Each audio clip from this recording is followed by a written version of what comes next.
how likely is regime change in Iran to succeed? How likely is it to succeed? Right now, there's no effective plan, which is why President Trump seems so all over the map. They're talking with the Kurds and maybe arming them a bit inside Iran, talking with them in Iraq.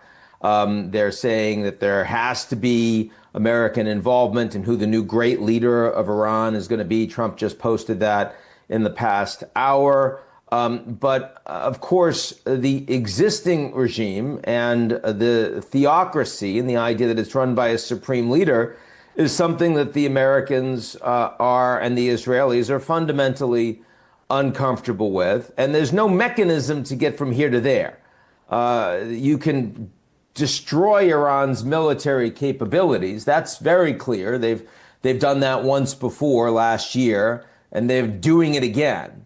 But that's very different from destroying the capability of the Iranians to run and repress their own people. And again, 1 week into this war, they are nowhere close to that latter outcome. And basically, you would suggest that there is no sign whatsoever of a rebellion or a protest or a revolution on the ground, none whatsoever.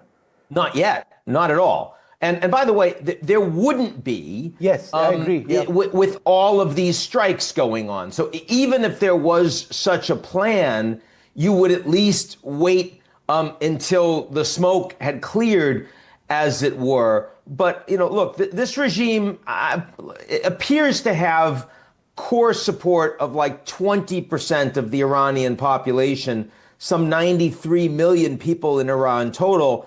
That support, of course, is virtually zero in the ethnic areas that are non-Iranian. So, I mean, sort of where the Azeris are in the Northwest, for example, and the Kurdish areas, the Baluch areas, that sort of thing. So let's say 30% or more of the Iranian population in and around Tehran supports the regime. Those that oppose it, many of them oppose it as strongly as one could imagine, given how repressive it's been. And yet they're not organized into opposition. They're certainly not armed and trained.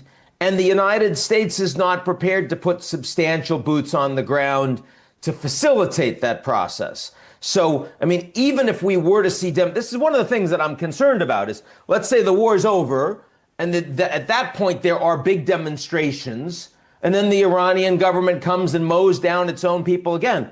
What's the United States going to do? This will, at that point, look like an enormous personal failing of the American president, which, of course, implies that the war might go on for a lot longer than people have been expecting.